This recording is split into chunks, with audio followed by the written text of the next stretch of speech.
My name's Heiko Khoo. I'm a candidate for the Workers Party in Putney. I've been speaking at Speaker's Corner since 1985, the end of 85, and I'm involved in politics on the left from a socialist standpoint, but I'm opposed to a lot of the restrictions on our freedoms and rights that have been done in the name of Big Pharma, in the name of climate and other things. And therefore, I think I kind of got a bit of a unique position for those of us on the left, and so I think it's worthwhile putting that position to the public during the election. What was the second part? The timing of the election is very surprising, since the Conservatives are so low in the poll. Yeah, one of the interesting things was that the main speech that was made by Rishi Sunak in advance of the election was not that damp squiv of a speech when he was soaked in the rain, but it was the speech he made after the election victory in Rochdale by George Galloway. And it was to charge onto, and it was quite a coherent speech. And there he declared that society has been riven apart effectively by hate conflict associated with the conflict in Gaza, and warned of the rise of extremism, which Galloway's election supposedly represented. And I think there might be a component in the calculations of the Conservative Party to try to, if you like, maintain the status quo by propping up the Labour Party. Effectively, there are people, I think, behind the scenes who know very well that there is not much difference of any significance between the Conservative Party and the Labour Party, and want the Labour Party to take over as a new face for the same interests that control society, be it the Zionist lobby supporting Israel, or be it big corporations, pharma, big tech, and the rest of them. Because Keir Starmer is actually not offering anything of any difference, and the different policies that are being proposed are relatively insignificant for the fate of society, although they make a number of buzzword proposals which they would never, almost certainly never introduce regardless. For example, the idea of a national service and so on, the likelihood of that happening is pretty much zero, and therefore it's simply to pretend that there is some substance to the differences between the Tories and Labour. We've had this week a rowback by Labour on the policy of child support, which I found quite surprising. They're saying that only the first two kids, just as the Conservative policy now, Rachel Reeves and Angela Rayner saying yesterday, that only the first two kids will get child benefits. So you do wonder, where are they getting these policies from? They actually seem to be coming more in line with Conservative policies as they get more confident that they're going to win this general election, Labour. Yeah, and of course the policies that they accept or they claim they're going to introduce, they will not introduce, or they're not likely to introduce. And this is the pattern of Keir Starmer. That's what he's saying. He's saying, I stood in the election as leader up for the leader of the Labour Party, and I put down whatever was necessary to get elected. And then I did the opposite. And he's saying exactly the same now. Basically, there are 5 steps to heaven, which he is proposing. I'm not sure that any of them are memorable. I think that's the intention, that you shouldn't remember what they are. And then he makes minor appeals to, or tries to get some focus group to advise him on how to capture sections of the Conservative vote. And the VAT question is one of those. So, I mean, we're nowadays, I mean, if you were to go back, say, even 50 or 100 years, you'd see much more campaigning out in the constituencies where people would actually meet politicians, see them, actually heckle them. Now we've got a very kind of stage managed, manicured approach where actually the politicians themselves even select the journalists to ask the questions.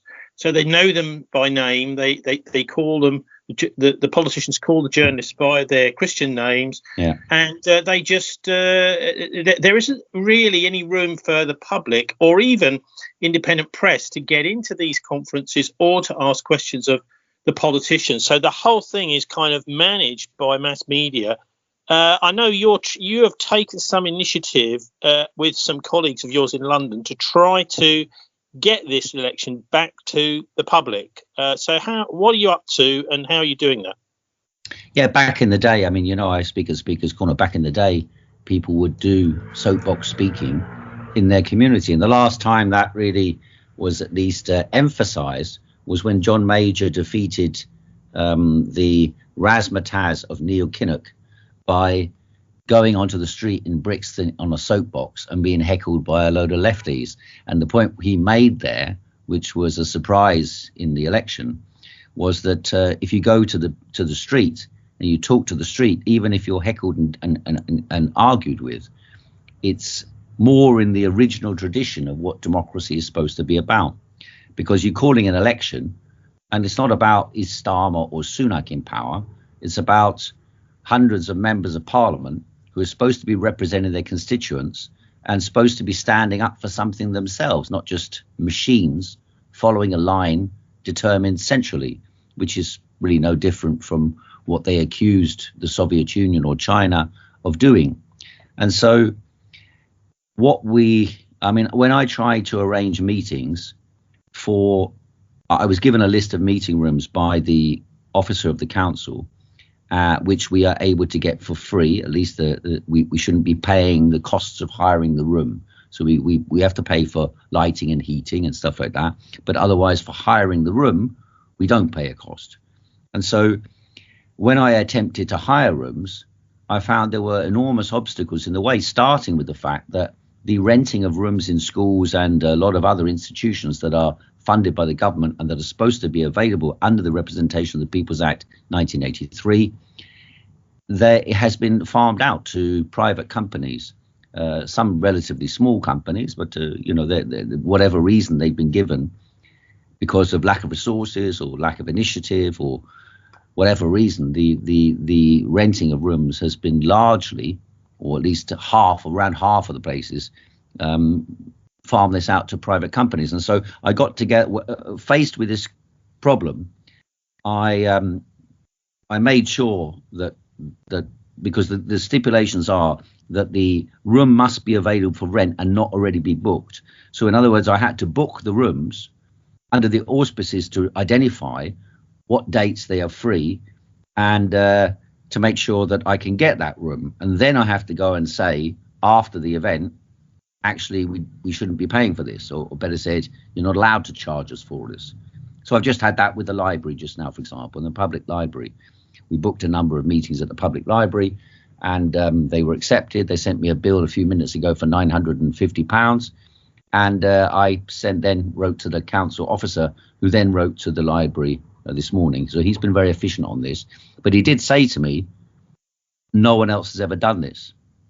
No one's actually, in his memory, of course, going back to the 1950s, 60s, 70s, it was the norm for politicians to put themselves in front of the public and for the public to attend meetings, which would have been in local meeting halls or schools, which would have, as part of the course, offered these buildings for these hustings events. And there, heckling and argument and debate from the floor would have taken place. The couple of hustings that we have done have been so far have been characterized by the selection. Perhaps the most important point was the selection of questions in advance sent in online. Now, I don't agree with that. I think if you're going to have an election debate, the election debate should focus around the people in the room. And this was noticeable last night. That in the St. Mary's Church debate, no insult to the person organising it, but it was entirely based on questions that had been sent in online and selected by the chairperson to be the questions that were discussed. Now, I'm not saying they were terrible questions per se, but it really doesn't give the cut and thrust of debate a chance to develop. And that's why I support the initiative launched by Eilish Jordan, who got together with myself and 3 other people and decided to create something called the Putney Debates.uk is the website. And the Putney Debates are a sort of revival of the historic debates that took place in 1647, when Cromwell's army decided to debate the future of Britain and the future of democracy. And the question was, do the people have the right to vote, and how should power be exercised? And what's the relationship between property and rights?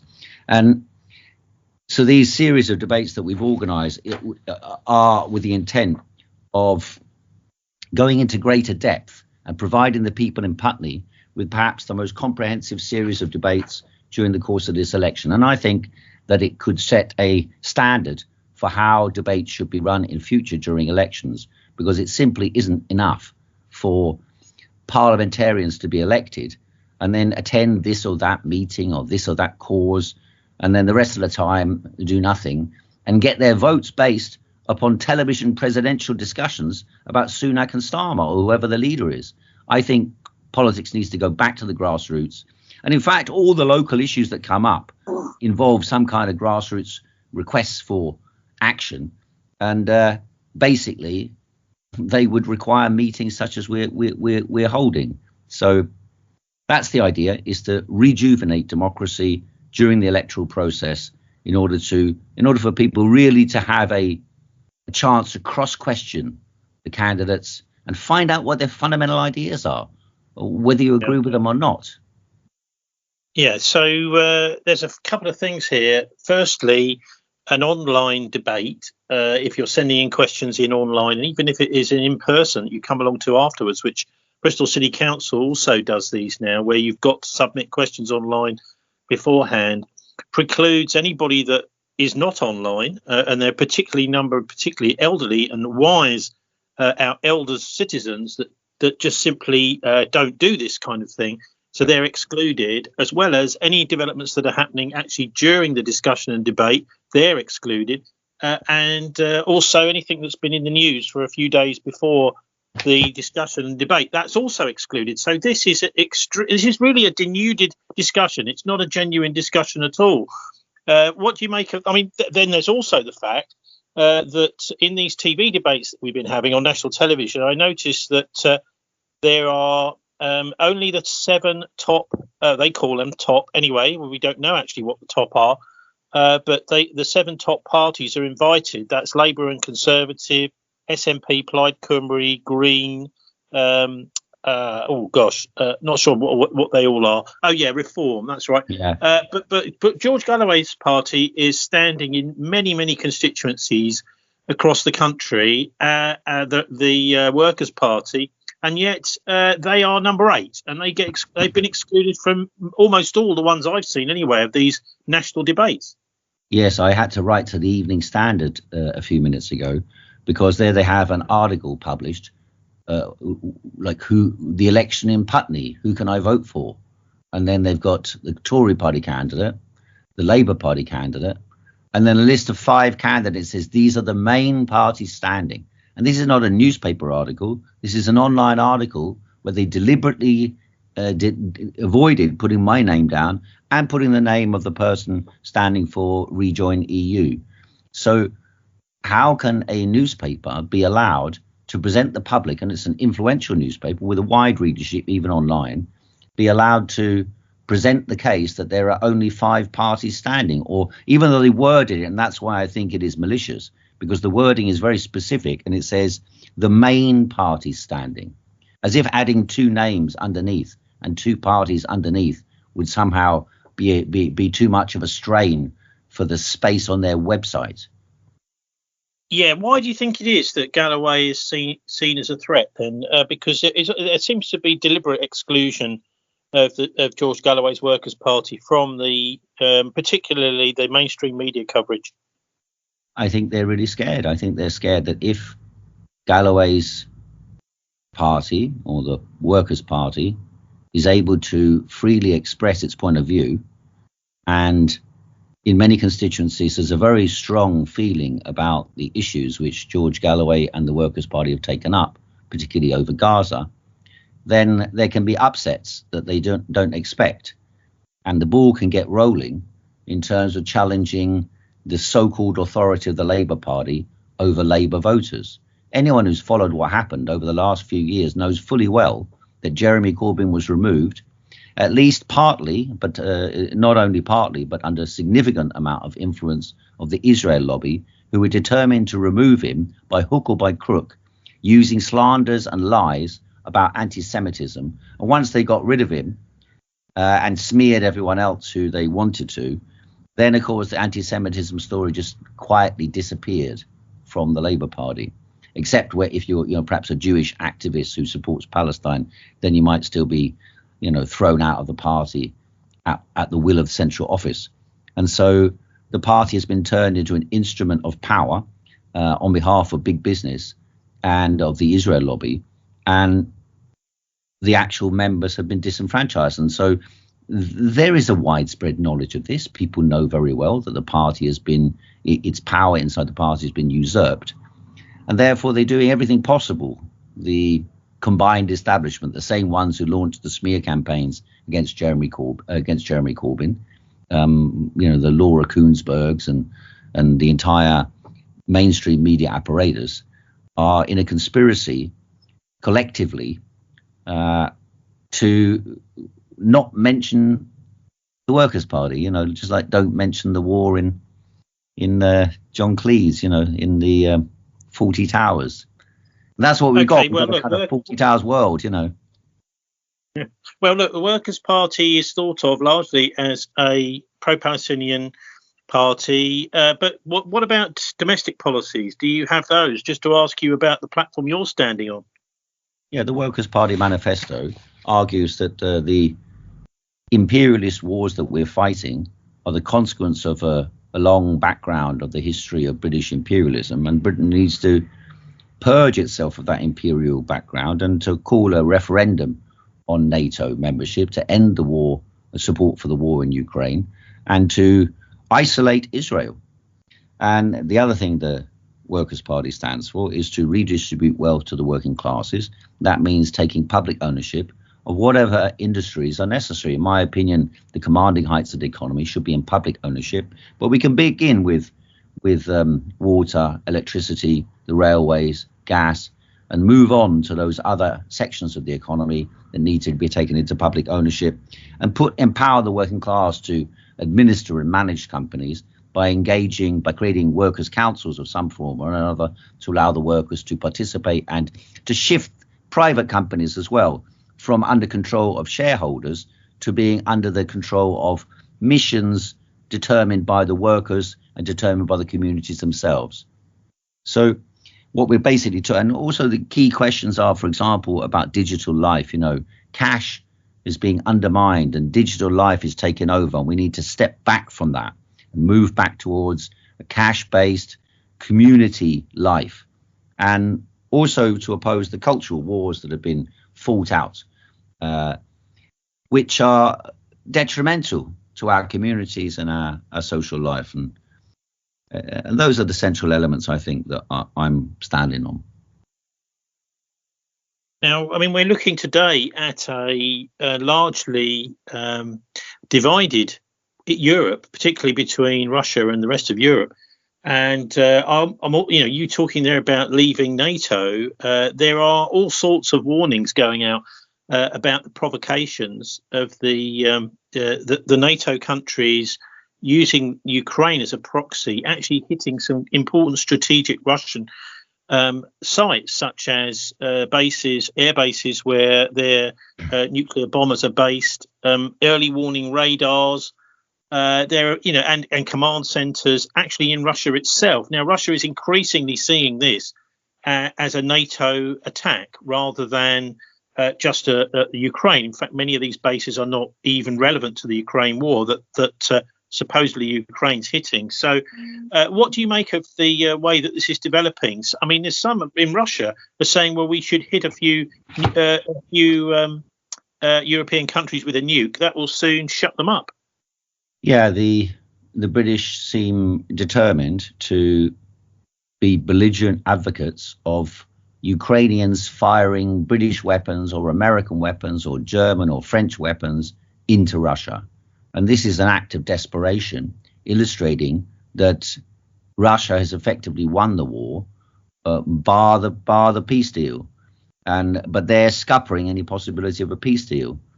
And that's why they held this absurd event in Switzerland a couple of days ago. Ukraine will lose this war, and they will lose territory, the territory basically in the Donbass, and the Crimea will have to be accepted that it is part of Russia. This is a simple fact, and everybody knows this. Zelensky knows this. The West knows this, but of course they can't admit that they failed. And so more and more Ukrainians and Russian men will die in the trenches. And this is what we've got, a trench warfare. We need to get out of this war.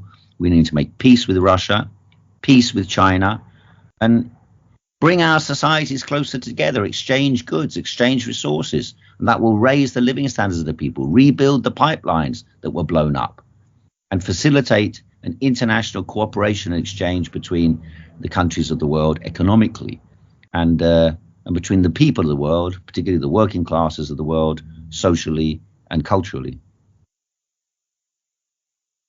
And what have you got to say to anybody who's thinking maybe about voting for the Workers' Party, but understanding that in the first past the post system, there's really no point? Well, you can argue that about any political party. I mean, in fact, where there are big majorities, for example, the first past the post system might well lead people to say, I am going to vote for something different. And there is no foregone conclusion about which party wins. Sometimes people make up their mind on the day. I think people are volatile in their political direction. If they're voting determined by what's on television, well, then they probably shouldn't, to be honest with you, they're not making an informed decision. They should get involved in the local hustings debates. That's why we've also organised so many of them. We've posted them also online so that people can watch the video debates. And I don't think that's happened anywhere really around the country. There might be one or two, but we've already posted 2 full videos of the events of the hustings, and we will be posting many more so that people can actually make their decision based, even if they weren't at the meeting, they can observe the discussions that took place.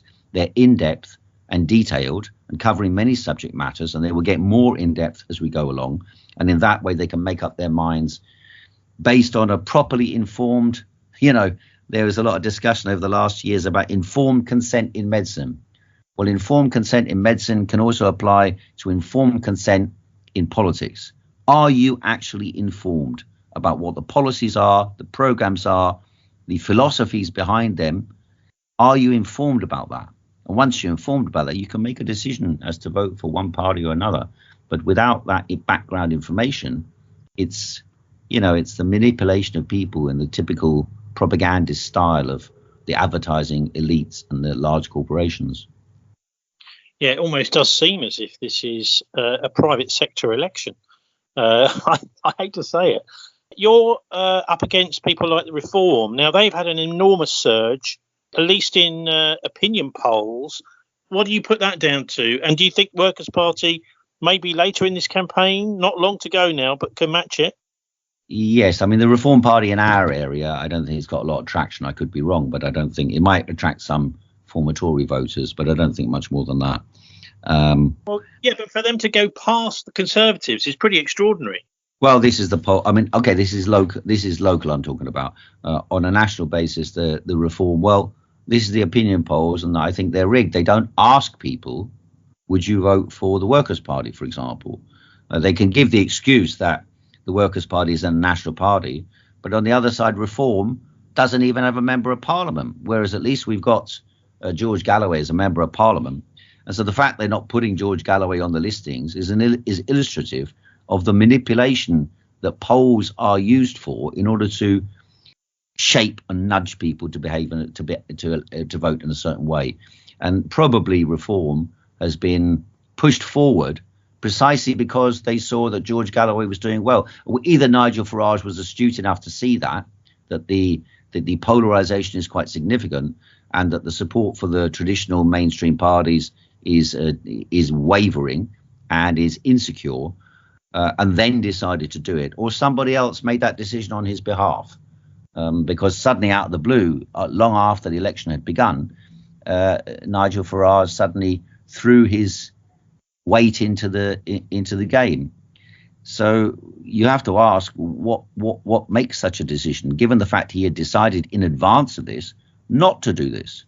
So suddenly he changes his mind. Well, either he's a clever tactician who's been informed by the grassroots. He's got money. He can find things out. He can identify what the type of mood in society is. He can get opinion polls and special focus groups to inform him and report to him. And obviously something there jinxed him into standing. So perhaps it's the polarization that is going towards the Workers' Party, or potentially would go to the Workers' Party. You could also ask people who are Labour voters, would you vote for an alternative candidate, for example, Jeremy Corbyn in Islington, or Feinstein in Camden, and St Pancras, or whatever the area is. And I think you'd find there, if you ask such a speculative question, that you'll find a very large number of Labour voters and working class voters disillusioned with the existing system would be prepared to vote for another party. And so that's why I think a reform step, or better said, Nigel Farage has stepped in and also been promoted as the alternative to the Conservative Party, because they don't want to let the Conservative ethos and philosophy disappear without reforging it into a new format that will allow British conservatism, to re-emerge like the phoenix under a Starmer government. I think that's the game. Interesting. Look, finally, the context of this is these Putney debates that are happening in Putney, where you're standing. Is that right? You're in Putney? That's right, yeah. Mm. Yeah. This is, I mean, that discussion was at the time of the English Civil War. I know you do these historical tours in London, don't you? Yeah. The point of the Civil War, I think, is not taught well in British schools, which was a sort of battle between the feudal classes and the new merchant classes, the capitalist emerging capitalist classes, which the capitalist classes won. And then, of course, there was Charles. It's all interesting. In the background of this, we've got, of course, King Charles III, where the Civil War was all about Charles I and Charles II. So do you think there's any, any reflection in today's politics of what was going on in the Civil War? Yes, the if you like, the new interests of the poor being represented through the Army Council debate and through the levellers, demanding, some sections of them demanding the right to vote for all men at that time, regardless of property, brought forth all the questions that have vexed politics since the struggles for democracy began. And it, if you like, centuries ahead of its time, the debates that are still relevant were thrown up in 1647 during these few days of meetings that took place, intensively discussing the issues of the day. And people produced pamphlets and statements and arguments. And it was a very sophisticated debate, which was ahead of its time. They couldn't really escape from the property relations of their era. And there was no possibility of a real socialist society being established in a time like that. But nevertheless, in the 19th century, the conditions had changed. Urbanization developed. The majority of the population moved to the cities. And from that time onwards, the working classes have been the decisive force in politics, or at least potentially the decisive force in politics. And I think that's the case not only in Britain, but around the world today. So the Putney debates in that respect from 1647 can inform what happens today. And if you like, still reflects the same crises, but in a different way, because the working class are now so powerful that the demands that they make, if they really exercise democracy, will inevitably challenge the property relations dominating society. So the Putney debates are at putneydebates.uk. You can see the debates when they take place, and even while they're taking place, we'll stream them online as well. Look, one question that's come out of that for me is this idea of back in 1600s, not everyone was allowed to vote. We've now got over 1 million people who do not have voter ID. So even if they do decide to go and vote, which they probably won't, but if they do, they'll be turned away. Yeah, I mean, the political process is farcical. And one of the aspects of campaigning this election is to reveal how farcical it is, and to reveal the limitations of it. And so that's why I won the Putney debates. Inside the debates, I point out to people, because a lot of people say, what are you going to do about this? What are you going to do about this in this community or that community? I pointed out to people, the MP does not decide these things. All the MP can do is put their face to a campaign and support it. Or, for example, there's a case in Wimbledon Park where Wimbledon lawn tennis want to take over a big park and make some huge complex there. And the people there are protesting. Well, what can an MP actually do? An MP can, sit in front of the bulldozer as a symbolic act. But otherwise, the MP is quite limited in what they're able to do. So you need to understand about how to increase the